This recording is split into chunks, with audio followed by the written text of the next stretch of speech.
कहानी की शुरुआत में हम एलियट और उसकी बेटी रिडली को देखते हैं, जो गाड़ी में एक मीटिंग के लिए जा रहे थे। रिडली की मां के गुजर जाने के बाद उसे अपने पिता को अकेला छोड़ना पसंद नहीं था और वो अक्सर उनकी बिजनेस मीटिंग्स में साथ चली जाती। उसके चेहरे पर हाल ही में काफी सारी फुंसियां निकल आई थी, तो रास्ते में उसके पिता उसे समझा रहे थे कि इतना मत सोचा करो, इस उम्र में सबके साथ होता ही है। अब जिस आदमी के साथ एलियट को डील पूरी करनी थी, उसका फोन आया। वो गुस्से में एलियट पर चिल्लाने लगा कि तुम मीटिंग के लिए लेट हो। एलियट ने माफी मांगी और बहुत सारे बहाने बना दिए, लेकिन अचानक नेटवर्क बंद हो गया और कॉल कट गया। अब एलियट जल्दी पहुंचने के लिए तेजी से गाड़ी भगाने लगा। अचानक रोड पर एक जानवर आ गया और गाड़ी उससे टकरा गई, जिसके बाद गाड़ी घूमते हुए रोड की साइड पर जाकर रुकी। कुछ देर बाद सब कुछ थोड़ा शांत हुआ। एलियट ने अपनी बेटी रिडली से पूछा कि तुम ठीक तो हो। सब कुछ नॉर्मल देखकर दोनों गाड़ी से उतरे और उस जानवर को देखने गए। रिडली ने देखा कि वो कोई आम जानवर नहीं है, वो एक अजीब सा घोड़ा है जिसके सर पर एक सींग था, यानी एक यूनिकॉर्न। सबसे हैरानी की बात ये थी कि उसके घाव से नीला खून बह रहा था। एलियट गुस्से में आ गया क्योंकि वो पहले ही लेट हो गया था, लेकिन रिडली उस अजीब यूनिकॉर्न को देखकर हैरान रह गई। उसने ऐसा जीव पहले कभी नहीं देखा था। तभी यूनिकॉर्न के सींग से पीली रोशनी चमकने लगी। बिना सोचे रिडली ने हाथ बढ़ाया और उसे छू लिया। जैसे ही उसने सींग को छुआ, उसे अजीब चीजें दिखने लगी। सब कुछ उसकी आंखों के सामने धुंधला हो गया। फिर उसे अपने पिता की आवाज सुनाई दी और वो दोबारा से होश में वापस आई। उसने देखा कि उसके पिता यूनिकॉर्न को मार रहे थे। रिडली ने चीख कर उन्हें रुकने को कहा, लेकिन एलियट ने उसे इग्नोर कर दिया और तब तक नहीं रुका जब तक यूनिकॉर्न पूरी तरह मर नहीं गया। थोड़ी देर बाद वो मिस्टर ओडेल के मैंशन में पहुंच गए, जहां उन्हें डील फाइनल करनी है। सबसे अजीब बात ये थी कि एलियट यूनिकॉर्न की लाश को अपनी गाड़ी में डालकर ले गया था। गाड़ी बाहर रोककर एलियट अंदर चला गया। वहां उसने ओडेल के बेटे शेपर्ड से हाथ मिलाया। आखिर में एलियट ओडेल के कमरे में गया और लेट होने के लिए माफी मांगी। तब उसे पता चला कि ओडेल बहुत बीमार है, अब उसके कुछ ही दिन बचे हैं। एलियट ने बहाने बनाकर उसे मनाने की कोशिश की। तभी रिडली को आज यूनिकॉर्न के साथ जो हुआ था सब याद आने लगा। उसे देखकर ओडेल ने कहा कि लड़की तुम ठीक तो हो? रिडली ने झूठ कह दिया कि हाँ मैं ठीक हूँ। फिर शेपर्ड ने उसके चेहरे के पिंपल्स के बारे में पूछा। एलियट ने बीच में टोकते हुए रिडली से कहा कि बाथरूम में जाकर अपना मुंह धो लो। असल में वो उसे वहां से दूर भेजना चाहता था। वो नहीं चाहता था कि रिडली डील को खराब कर दे। सच बता के बाहर निकलकर रिडली बार बार कार की तरफ देखती रही। वो बहुत नर्वस लग रही थी। उसी वक्त एक गार्ड जो उसे देख रहा था, उसे कुछ अजीब सा महसूस हुआ। जब वो कार के पास गया तो उसे लगा कि कुछ गड़बड़ है, शायद कार में कुछ छुपा हुआ है। इधर रिडली बाथरूम में गई और चेहरे को धोया। जब उसने शीशे में देखा, उसके चेहरे से सारे पिंपल गायब हो गए थे। जब उसने तौलिए को देखा तो उसमें नीला खून लगा हुआ था, यूनिकॉर्न का खून। उधर ओडेल ने एलियट से कहा, मैं हर तरह के इलाज को ट्राई कर चुका हूँ, किसी चीज ने काम नहीं किया, अब तो बस मौत का इंतजार है। ओडेल ने यह भी बताया कि मैं डील सिर्फ इसलिए कर रहा हूँ ताकि मेरी कंपनी और परिवार सेफ रहे मेरे मरने के बाद। उसने अपने बेटे शेपर्ड की जिम्मेदारी भी एलियट को दी। इधर रिडली हैरान थी क्योंकि उसके चेहरे के दाग बिल्कुल खत्म हो गए थे, वो भी यूनिकॉर्न के खून से। थोड़ी देर सोचने के बाद उसे समझ आ गया कि यूनिकॉर्न का खून जादुई है, वो इंसानी शरीर की बीमारियों को ठीक कर सकता है। उसी वक्त कार में पड़ा यूनिकॉर्न का सींग हल्की रोशनी से फिर चमकने लगा। जब रिडली वापस एलियट के पास गई तो वो अपने पिता को ये बात बताना चाहती थी, लेकिन उसके पिता का पूरा ध्यान सिर्फ इस डील पर था।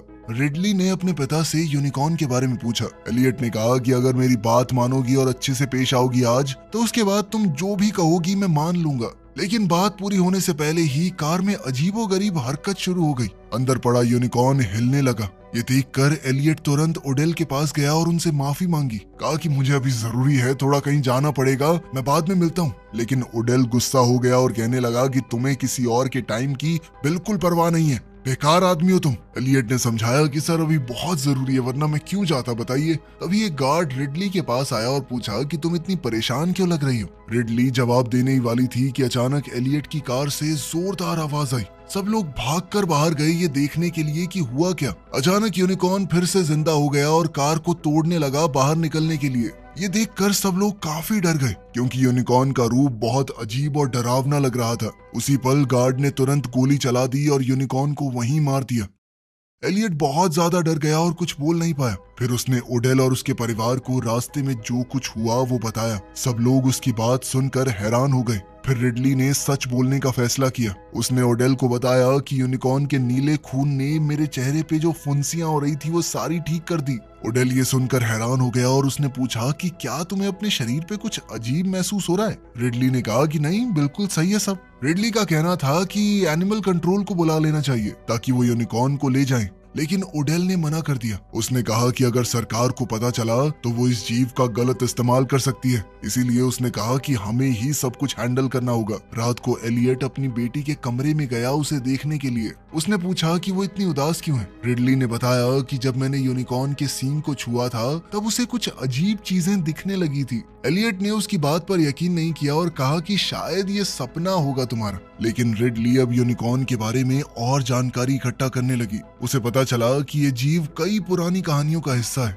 एक वक्त था जब एक शाही परिवार ने उसे पालतू जानवर बना रखा था। बाद में जब उन्हें उसकी जादुई शक्तियों का पता चला तो उन्होंने उसे मार दिया ताकि उसकी ताकत को हासिल कर सकें। कुछ समय बाद यूनिकॉर्न वापस से जिंदा हुआ और उसने पूरे परिवार से बदला लिया। ये कहानी पढ़कर रिडली और ज्यादा डर गई। सोने के बाद उसे बुरे सपने आने लगे। उसने देखा कि वो जंगल में भाग रही है और फिर जब नीचे देखा तो वो खुद यूनिकॉर्न के शरीर के अंदर थी। डर कर वो जाग गई। उसे समझ नहीं आ रहा था कि क्या हो रहा है। जैसे ही उसने आंखें खोली कुछ अजीब आदमी उसके सामने खड़े हो गए। उन्होंने उसे और एलियट को बांध दिया। वो कुछ साइंटिस्ट निकले जिन्हें ओडेल ने बुलाया था ताकि वो टेस्ट कर सकें कि नीले खून का उन पर क्या असर हुआ था। टेस्ट खत्म होने के बाद रिडली ने अपने पिता को सपने के बारे में सब कुछ बता दिया। एलियट ने कहा कि ये सब भूल जाओ, ज्यादा मत सोचो। इधर डॉक्टर्स ने यूनिकॉर्न के खून का टेस्ट पूरा किया और पता चला कि ये बहुत अजीब खून है। ये किसी भी इंसानी बीमारी को ठीक कर सकता है। साइंटिस्ट ने ये बात ओडेल को बता दी और कहा कि आगे तो किसी के ऊपर इस्तेमाल करके ही पता चलेगा। ये सुनते ही ओडेल खुश हो गया।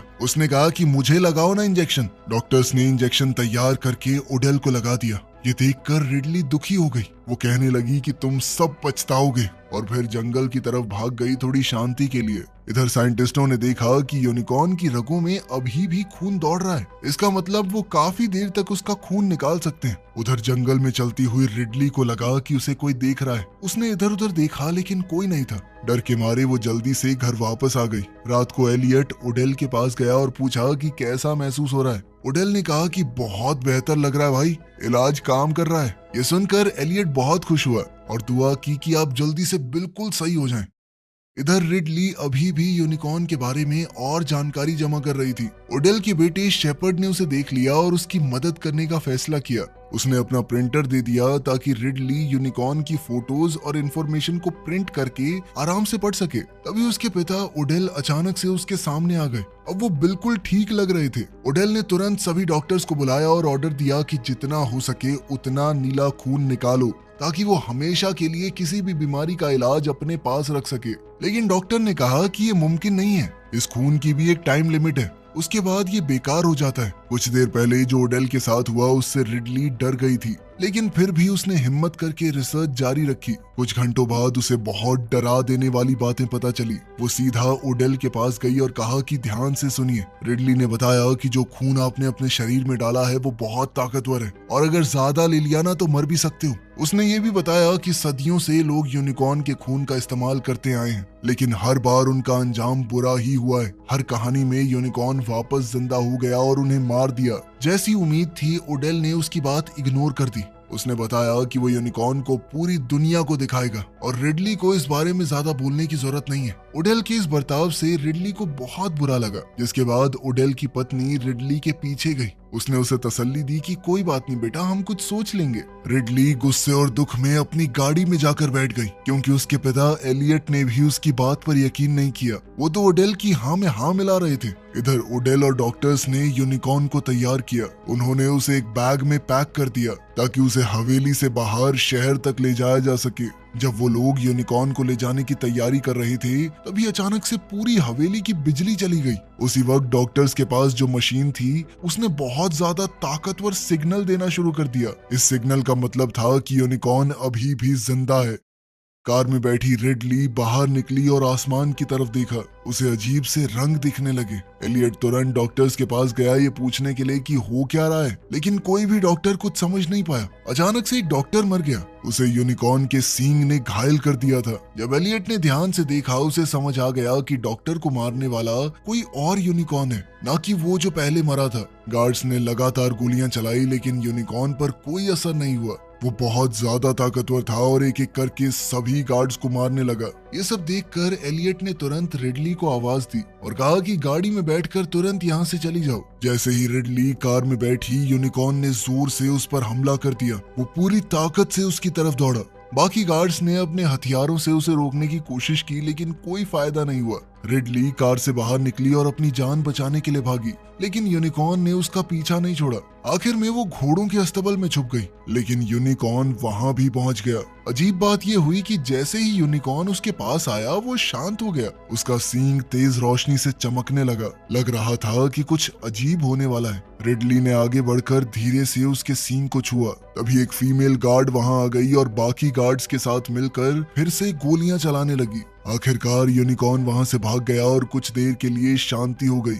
इसके बाद सब लोग वापस बंगले में चले गए। रिडली अपने पिता पर बहुत गुस्सा हो गई। उसने चीख कर कहा कि मैंने बार बार आप लोगों को समझाया था, लेकिन किसी ने मेरी बात पर यकीन नहीं किया। रिडली ने अभी भी बाकी सबसे कहा कि उस छोटे यूनिकॉर्न को अपने माँ बाप के पास वापस भेज दो। सिर्फ यही एक तरीका है सब रोकने का। लेकिन किसी ने लड़की की बात पर ध्यान नहीं दिया।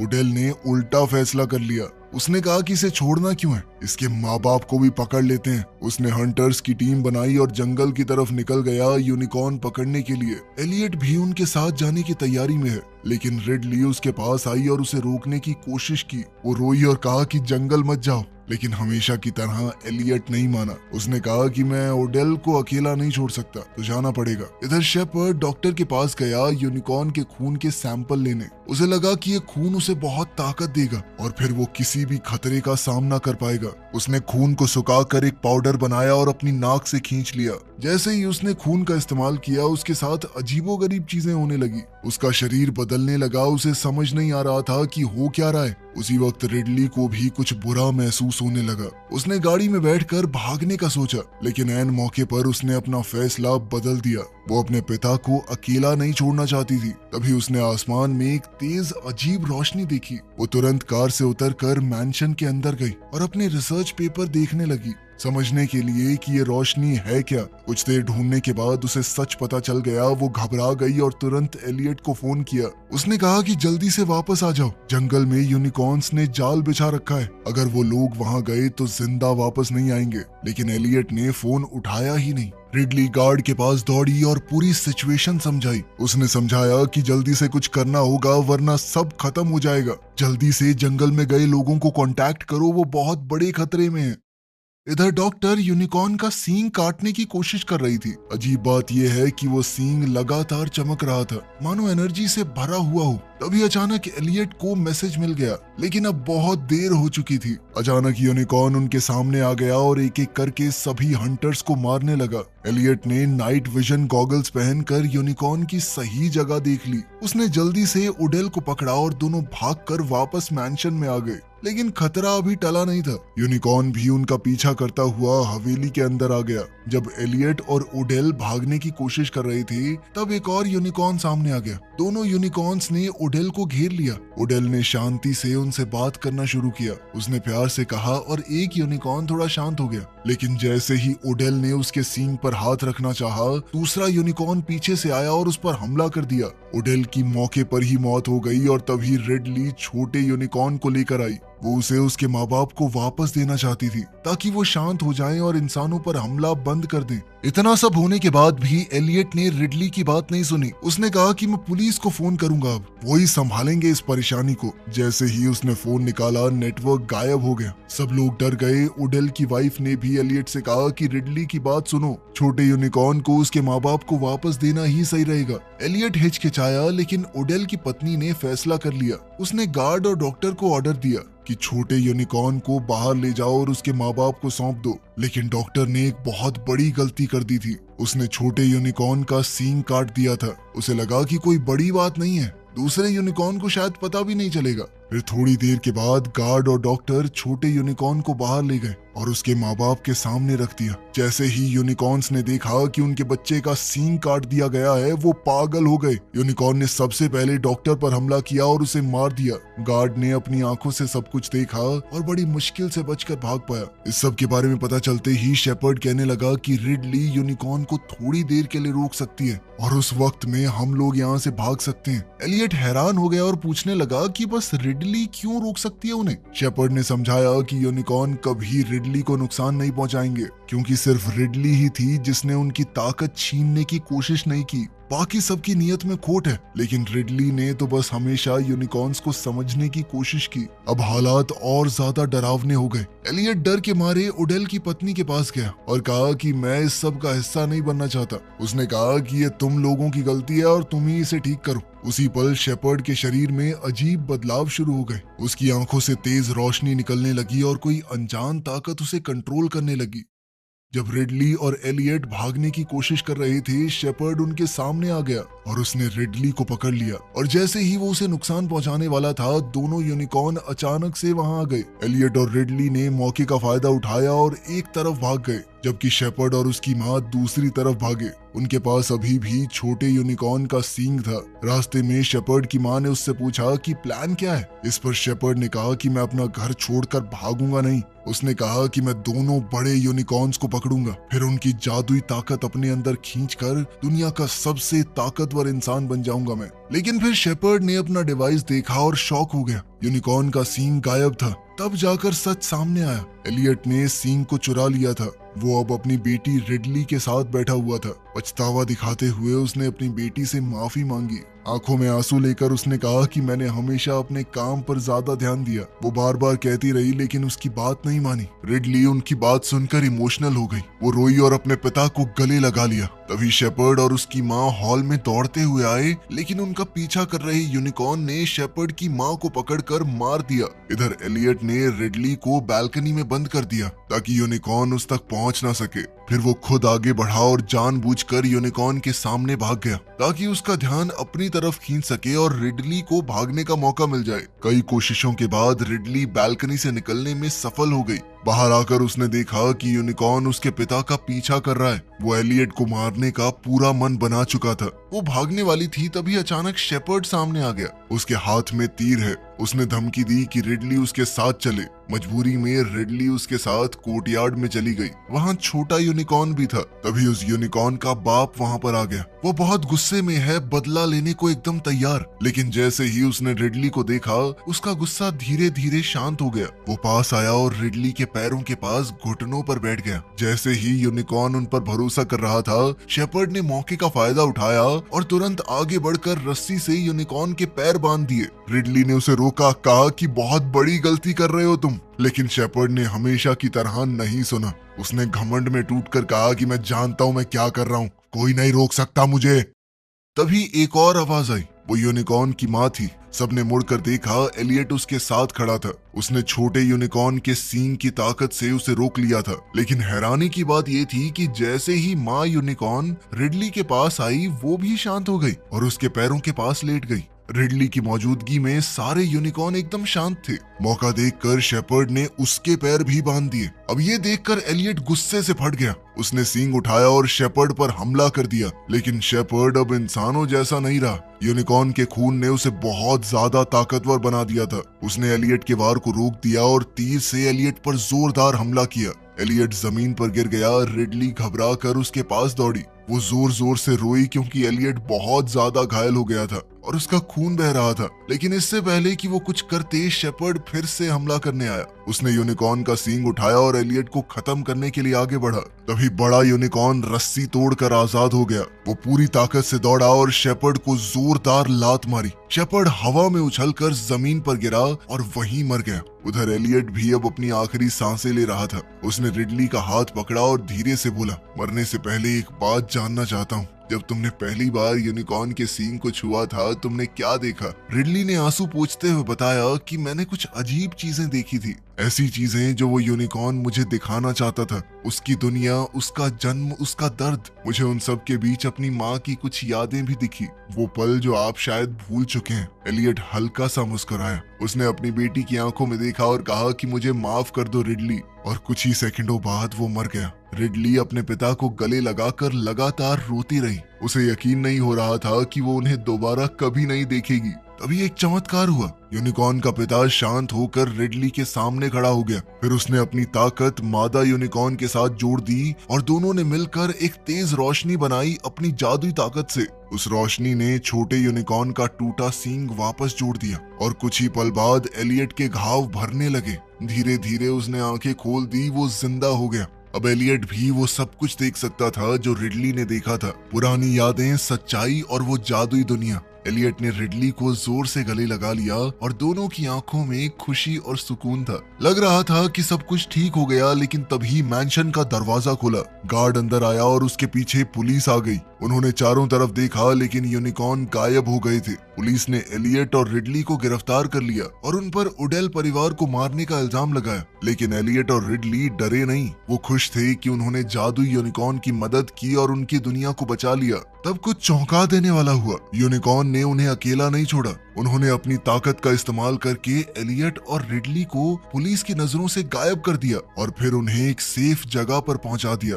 अब वो दोनों आजाद थे, जबकि यूनिकॉर्न वापस अपने जंगल में लौट गए। वीडियो पसंद आई तो लाइक कर देना, चैनल को सब्सक्राइब कर लेना। मिलते हैं अगली वीडियो में।